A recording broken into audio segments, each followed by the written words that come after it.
What's up, everybody? Welcome to Podcast Now, Back to the Past. I'm Alex, and in this video, I want to take a look at the Yakuza franchise, seeing that we were only just a few days away from Infinite Wealth. The next it's going to be huge. A massive, massive game. Maybe the end of Kiryu's journey, but, with the newest one, I thought we'd look back at as many as humanly possible, but try to talk a little bit about just my love for this franchise. I talked about Kiryu as a character a few months back in terms of this is a guy that I didn't know, anything about. I wasn't into this franchise. I'm going to tell that story in this video. But Kiryu has become one of my favorite gaming characters of all time. When I think of the Nathan Drakes of the world or the Sly Coopers, honestly, if I were to make a top 10, top 15 list, he kind of has to be on there. He's so cool. He's got an arc, and not just him, really. Like the series in general, and again, it's something we'll talk about in this video, has some awesome characters. Obviously, Majima, newer ones like Ichiban. You can look at like Akiyama.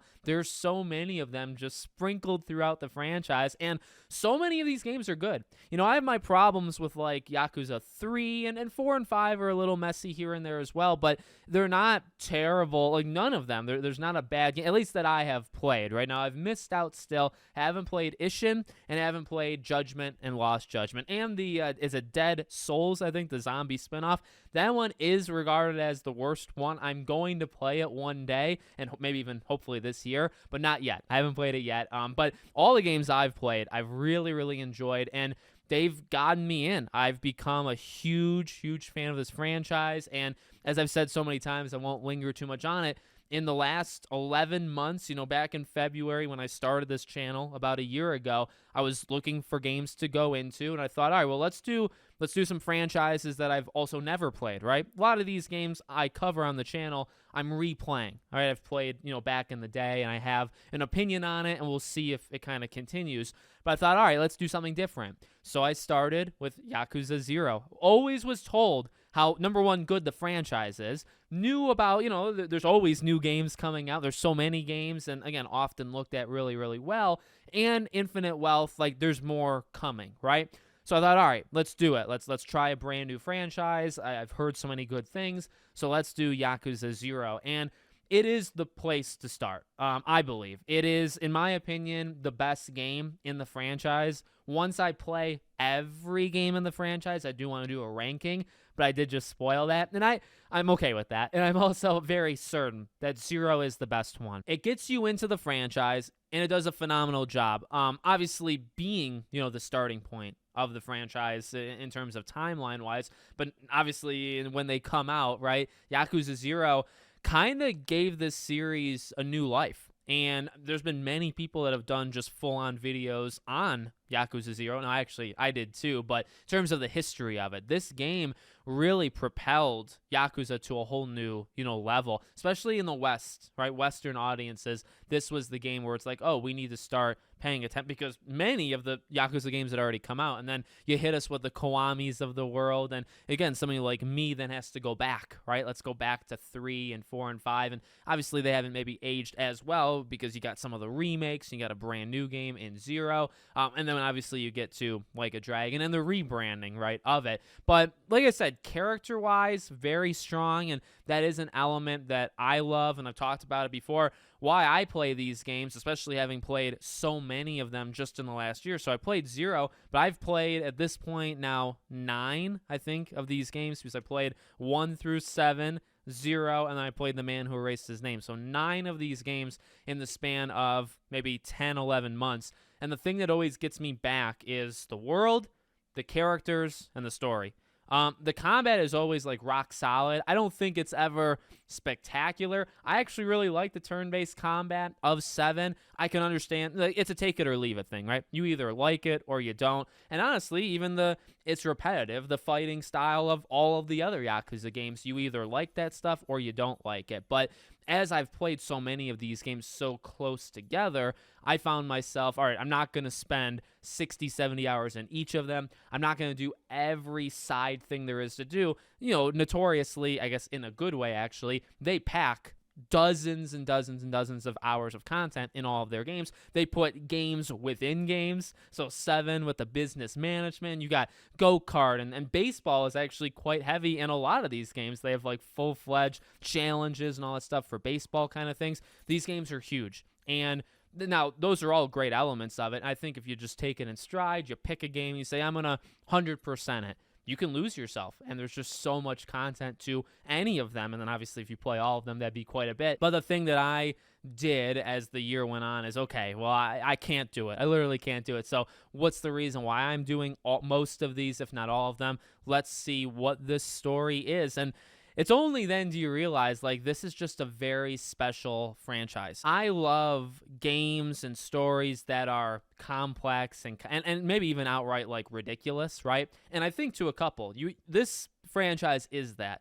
You have moments where you're fighting tigers. You have moments where people should be dead that aren't dead. You're taking bullets. You're taking explosions. You're doing all this stuff. You are fighting the most, insane fights you can ever think of. And then at the other side of things, it's a down to earth. You get emotion. This game can hit you in all the right feelings. There's themes of whether it's fatherhood, say with Kiryu, or the complexity that is Majima, right? That really starts at 0, and then you can kind of retroactively look back at him. There's so many amazing, amazing characters and just moments that are not just wild, right? I think a lot of people will look to the wild elements. Infinite Wealth, a big press thing as we get closer to Infinite Wealth, is fighting the big shark, right? Like, that's a massive thing that people are focusing on. And, like, it's wild. Like, what other game are you going to fight a massive, like, megalodon on a ship? And that is the ridiculous part. And even some of the complexities of the story are ridiculous. I think to Yakuza 0, first game I'm playing, and you hear so much about the franchise, and I didn't know too much, and you go in, and I'll never forget, and sometimes I get like the plots of some of these games mixed up because I've played them in such short notice, but 0 is literally about the plot of land, right? That little square. That's the whole point of it, and the politics and the fighting and the manipulation with the plot of land. And it was only a year ago, so I hope I don't forget it right now, but I hope like 5-10 years from now, I think, the plot point, the main thing that got me the first time that you're playing this game, the first game that I think gets a lot of people into it and establishes the franchise for many people, and also timeline, is about like a 10 by 10, like, it's not even a big plot of land, right? So small. And that's the plot. And I'll never forget that because it's like, that's insane. Like, what other game can you think of, like The Last of Us, of the the Neil Druckmanns? You think not any diss, or obviously people can do it, but you think about any kind of game like that or any kind of developer like that. Do you ever think they would make something like a plot of Yakuza 0? Never in a million years would you do something like that. Never in a million years would Kiryu become like the chairman for one day, and then he's looked at as a living legend, not just for that, but for other reasons. And he literally was just there for I don't even think it was a day, right? That is the insanity that I love. Kingdom Hearts has that. Alan Wake has that. And there's a reason, I think, why I'm drawn, because, I like that stuff. There's a reason why Kingdom Hearts is one of my favorites. Alan Wake and Yakuza. I like these blends of insanity and things that definitely put off people, because that you can't sell that to everybody. And like I said, like even Western developers or whatever, making a joke at that. But that is real. There are plenty of people that would never think to make a game like that. There are many people that would never want to make a game like that. There's also people that would never want to play a game like that. So I get it. I definitely understand why it's not for everybody, and that when you look at it and you say, well, why am I going to do that? I also think this franchise is a great example of reusing assets. People will complain, and people have, all sorts of different opinions on assets, but again, I think this franchise actually does it extremely well, where you are constantly in the same world over and over again, and they just find ways to kind of make it stand out, whether it's with kind of secondary features or whatever, or again, maybe the story is the main focus this time, or maybe it's just the insane amount of content that's in. There's all sorts of different things that almost draw your eyes away, and then people just flat out don't really care that they reuse so many assets in these games. It's why I think the franchise is so strong. You can make dozens of these games in like what I think it's like less than I think the first game was around 2004, maybe 2003, 2005, somewhere in that range. So they've made like 12, 13 games in like 20 years. That's an insane number. That is a lot of games that come out in such a short period of time, and really you can't match that. Not that it's a race and you need to have like 50 games out in so long, but I think that kind of just adds to its strength. This franchise is consistent. Again, it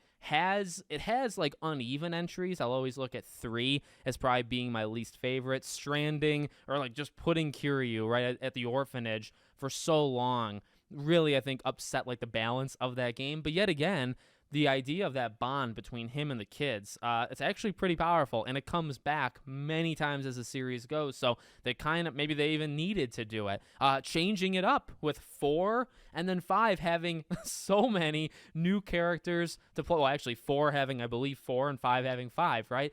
Nuts. 0 having basically a story of these 2, and that was insane. I guess even at the time, playing all of them, it's like, man, you could see potential in Majima, and I'm so happy that they gave him basically, I mean, that game was so much him, I would say maybe even more than Kiryu. And I gotta be honest, playing it through, I liked Majima more. Playing through 0, I thought, oh, this is sweet. And I mean, I think I knew about the eye patch, so I knew that. And I knew he was kind of like insane. But, then going into 1, it's like, okay, I got to get used to the least of my 2. Like, again, I like Kiryu and 0, but it's like, okay, well, I got to get used to playing just as him. And then obviously I did, because he obviously became just a legendary character, not just to the franchise, but then also to me. So I don't know. This franchise has become one of my favorites. I like the gameplay. I don't think I've ever super adored it. Again, the turn-based was a new change. I'm still like, okay, well, it's new, so maybe I like it a little bit more than maybe other people. The story is always pretty darn good. It's got its cliches, absolutely. It's got fake out deaths that constantly happen. It's got its rooftop scenes that constantly happen. But this game franchise is awesome, and it really doesn't have a bad entry in it, at least that I've played. It has so many memorable moments. Like I said, so many characters, and I'm really excited, for Infinite Wealth, and I'm really happy that over the last year I did, like, this is recently, maybe it's recency bias, but this is one of the best gaming decisions I've made, I think, in a very long time, because this was a franchise that I've heard about and all that, but I never had time to give it a chance. I never really cared to give it a chance. And finally, because literally of this channel, I thought, well, we got to talk about some old games, and I should probably do some franchises or games that I've never played before. And I thought, well, there's so many of these ones, so let's give it a go, and let's see, how it does. And it obviously went very, very well. I'm very glad I did it. So let me know what you guys think about the Yakuza franchise in the comments. Make sure, as always, you're subscribed to the channel, bell icon turned on, and I hope to see you all on the next one.